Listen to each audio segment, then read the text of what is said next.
Ho sentito le bellissime parole, Carnera ha parlato bene, ha parlato magnificamente bene quel signore di Bassane e quest'ultima signora che ha detto delle cose molto sensate.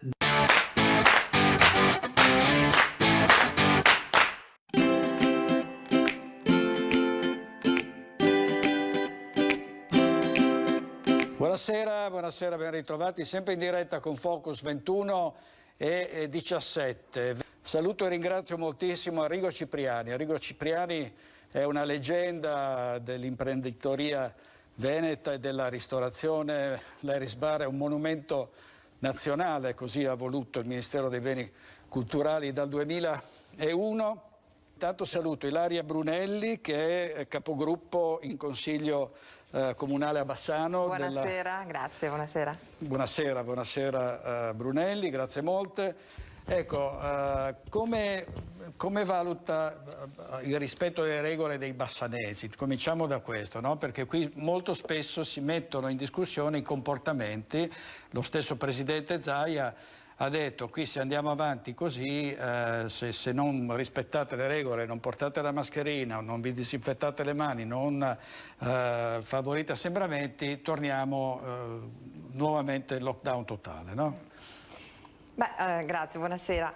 Beh, intanto vorrei dire che in realtà i cittadini io li trovo molto responsabili, non solo Bassano. Cioè, mi dispiace quando vengono additati i cittadini come responsabili di tutto quello che sta accadendo. Siamo davanti a un'epidemia e l'epidemia ha un suo modo di comportarsi. Quello che è vero, che secondo me dovremmo sottolineare, è che è un anno che siamo in emergenza, cioè è un anno che ci tengono in emergenza.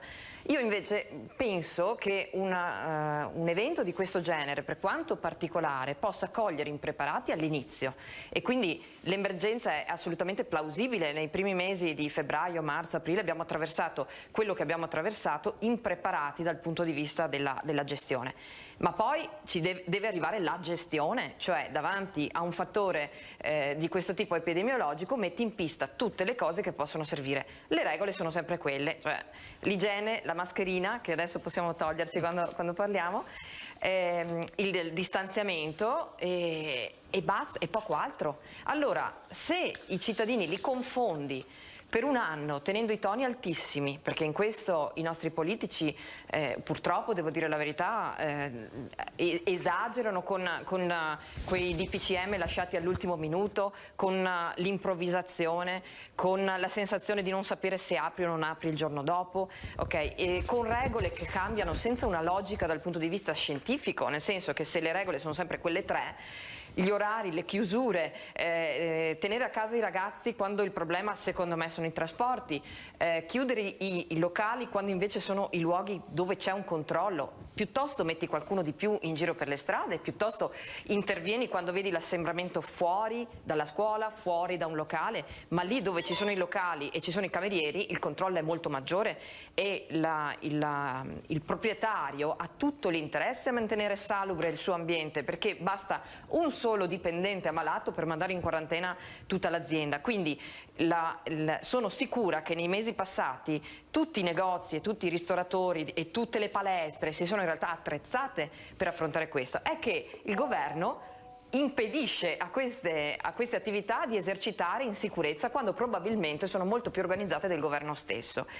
Allora, in tutto il mondo però, le ricordo. Sì, assolutamente, però il problema è il disordine italiano, cioè c'è un senso di allarmismo. Chiudono, ma ci può stare, però il problema è che queste cose, e ci può stare perché il chiudere totalmente può essere l'estrema misura, che però arriva in maniera molto disordinata, arriva con zone che cambiano colore da un momento all'altro, col giorno prima che il ristoratore non sa se deve ordinare le brioche per mettere. Non si può arrivare in questa maniera, non si può esasperare i cittadini e poi accusarli di essere coloro che magari creano disordine. Non si può, è irresponsabile dal punto di vista dello Stato. Ci vorrebbe molta più pacatezza, delle regole facili da applicare, quindi tu devi aiutare i ristoratori e coloro che hanno le aziende a portare avanti la loro attività. E riguardo ai ristori, che io continuo a leggere quel attendiamo i soldi da Roma, eccetera, ma io ve lo dico perché ogni volta che vengo qua a Focus va a finire che lo dico sempre. Vi ricordate, veneti, che noi abbiamo un residuo fiscale che vale miliardi? Cioè vuol dire che il Veneto dà a Roma miliardi ogni anno, li dà e poi attende l'elemosina, e adesso ve lo dico, in anni fa l'avrei detto ma tutto sommato stavamo abbastanza bene, adesso vi rendete conto di cosa significa possedere i propri soldi e poterli utilizzare quando servono? Avete in testa di cosa vorrebbe dire una regione che si tiene il suo residuo fiscale, ok? Come fanno 5 regioni in Italia con quel famoso statuto speciale che hanno, ok? Noi non abbiamo ancora un briciolo di quell'autonomia che abbiamo chiesto nel 2017 e abbiamo un residuo fiscale di miliardi. Adesso vi rendete conto di cosa significherebbe se il governo regionale potesse utilizzarli e ristorare immediatamente le aziende, poter duplicare i trasporti così, poter gestire gli aspetti ospedalieri con una capacità economica che riesce a controbattere un virus di questo genere. Ecco, vi lascio il quesito. La sanità è regionale, Sì, la sanità è regionale con i soldi che ti concede lo Stato. Io dico i miliardi che il Veneto già ha, solo che li cede a Roma e poi li implora. E adesso abbiamo le aziende che sono con l'acqua alla gola. Adesso ci rendiamo conto della gravità e della assoluta necessità per il Ringraziamo Veneto l'Europa che ci aiuta in questo momento. Ma l'Europa ci aiuta con i soldi nostri. Sottoscrivo in tutto e per tutto quella manifestazione, tra l'altro capisco che io volevo quasi andare a cenare il 15 presso i ristoratori che avessero aperto, perché sono sicura che sono posti salubri e capisco perfettamente il gesto che fanno. Colgo l'occasione, anche vedendo la pacatezza con la quale la fanno, per invitare i cittadini a resistere a questo tentativo di portarci fuori di testa, perché dobbiamo avere tantissimo sangue freddo per riuscire a controbattere in maniera sana, in maniera saggia a quello che sta succedendo. Io ho letto un articolo interessantissimo sul fatto che le epidemie hanno una fine medica, scientifica e una fine sociale.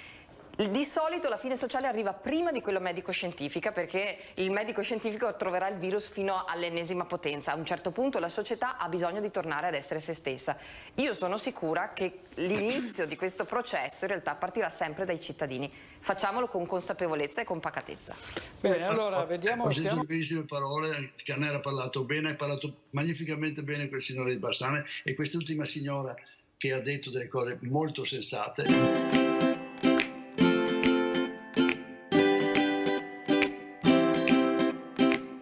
Ilaria Brunelli, proprio un minuto, purtroppo non abbiamo di più perché dobbiamo dare una pubblicità che deve spaccare il secondo.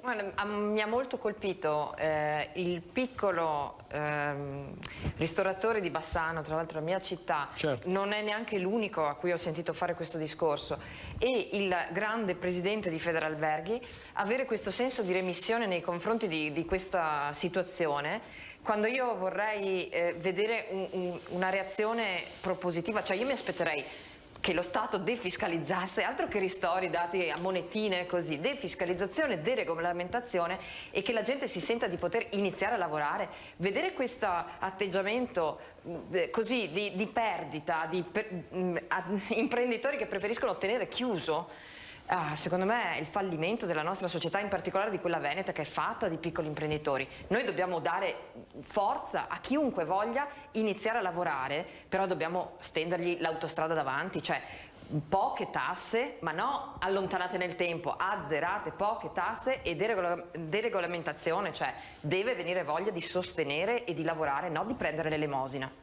Oltretutto Zaia diceva, ipotizzava il modello, auspicava il modello tedesco, no? Cioè sui conti correnti, soldi cash in tempi rapidissimi, cioè senza fare troppi giri di parole, no? Adesso a me veniva in mente, ovviamente abbiamo parlato dei ristoratori, però io lo vedo anche nel centro di Bassano, quando la gente sta in casa, circola meno, compra meno anche ovunque, poi magari c'è il centro commerciale pieno così, quando dico fatti un giro a Bassano, respirati un po' di aria fresca, fai le 2 compere nel tuo negozio, questo dovrebbe essere, però non possono avere l'ipotesi di tasse da pagare, di anticipi da dare allo Stato, cioè lo Stato non ha fatto niente, non si è stretto la cinghia allo Stato, i politici stessi giù a Roma non hanno stretto la cinghia, non hanno dimostrato, hanno sperperato soldi, gli imprenditori vanno sostenuti, vanno resi leggeri, invece c'è una pesantezza che è veramente uno scoramento leggere questa delusione.